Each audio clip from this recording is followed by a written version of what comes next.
Assalamualaikum warahmatullahi wabarakatuh. Pada video kesempatan kali ini saya akan menjelaskan undang-undang dan terkait dengan kesehatan dan keselamatan kerja.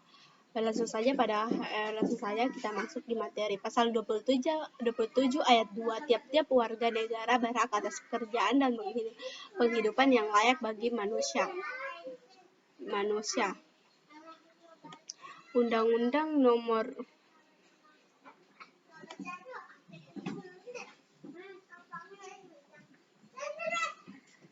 Undang-Undang nomor 14 1999 ketentuan pokok mengenai tenaga kerja.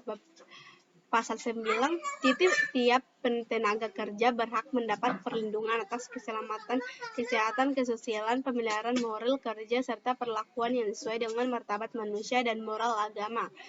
Pasal 10, pemerintah pembina perlindungan kerja mencakup norma keselamatan kerja, norma kesehatan kerja, dari perusahaan, norma kerja, pemberian ganti rugi perawatan, dan rehabilitasi dalam hal kecelakaan kerja.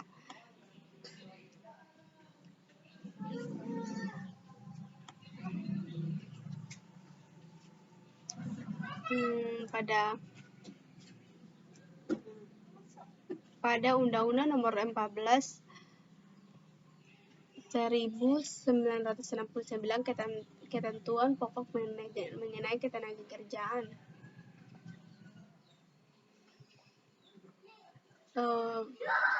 Pada pasal 1 tentang tempat kerja ialah ruang atas lapangan tertutup atau terbuka, bergerak atau tetap di ruang kerja, bekerja atau yang sering dimasuki tenaga kerja tetap di ruang ini untuk keperluan suatu usaha di mana terdapat sumber atau sumber-sumber bahaya yang diperinci dalam pasal 2. Termasuk tempat kerja ialah semua ruangan, lapangan, halaman, sekeliling yang merupakan bagian-bagian atau yang berhubungan dengan tempat kerja tersebut.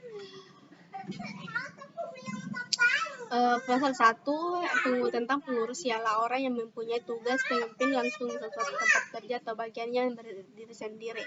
Pasal 1 ayat 6 ahli keselamatan kerja ialah tenaga teknis berkeahlian khusus dari luar Departemen Kerja yang ditunjuk Menteri Tenaga Kerja untuk mengawasi ditaatinya undang-undang ini. Pasal tentang ruang lingkup bab 2 tentang ruang lingkup K3 konstruksi. K3 segala tempat kerja di darat, dalam tanah, permukaan air, di dalam air maupun di udara dalam wilayah RI. Keterangan pasal 2 kerjaan pembangunan, perbaikan, perawatan, pembersihan atau pembongkaran rumah gedung atau pembangunan sarana termasuk pembangunan perairan saluran untuk persiapan lakukan pekerja dalam ketinggian di atas permukaan tanah atau perairan. Pasal 14 tentang pengurusan diwajibkan FOA secara tertulis menempatkan semua syarat keselamatan kerja UU dan semua undang-undang dan semua peraturan pelaksana yang berlaku. B. Memasang gambar keselamatan kerja yang diwajibkan dari semua bahan pembinaan. C. Menyediakan secara cuma-cuma perlindungan diri diwajibkan pada tenaga kerja, menyediakan bagian setiap orang lain memasuki tempat kerja. Selanjutnya kita masuk di bagian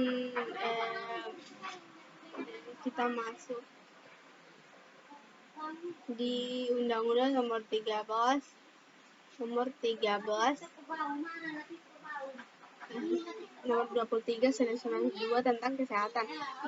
Pasal 23 kesehatan kerja diselenggarakan untuk mewujudkan produktivitas kerja yang optimal. Poin kedua, kesehatan kerja meliputi pelayanan kesehatan kerja, pencegahan penyakit akibat kerja, dan kesehatan kerja. 3.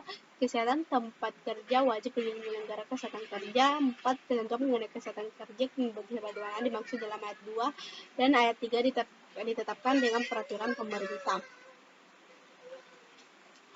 Undang-Undang nomor 3 tahun 1992 tentang jaminan sosial tenaga kerja. Pasal 3 ayat 2 setiap tenaga kerja berhak atas jaminan sosial tenaga kerja. Pasal 8 ayat 1 tenaga kerja yang tertimpa kecelakaan kerja berhak menerima jaminan. Jadi kalau jika tenaga kerja itu kecelakaan pada saat kerja, dia berhak menerima jaminan kecelakaan kerja berupa jaminan kerja dari perusahaan. Pengusaha pasal 10 pengusaha wajib melaporkan kecelakaan kerja yang menimpa tenaga kerja kepada kantor Departemen Kerja dan pada penyelenggaraan dengan waktu tidak lebih dari 2 kali 24 jam. Pelanggar ketentuan umum mengatur tentang keandalan keselamatan pelaksanaan teknis K3. Kewajiban di bidang penanggulan kebakaran, kewajiban memasang sistem proteksi pasif dan aktif, kelengkapan sarana evakuasi dan daerah aman, kelengkapan sarana pengolahan limbah, kelengkapan sarana kenyamanan gedung. Itulah tadi penjelasan saya tentang kesehatan dan keselamatan kerja. Baik dan kurangnya mohon dimaafkan. Wassalamualaikum warahmatullahi wabarakatuh.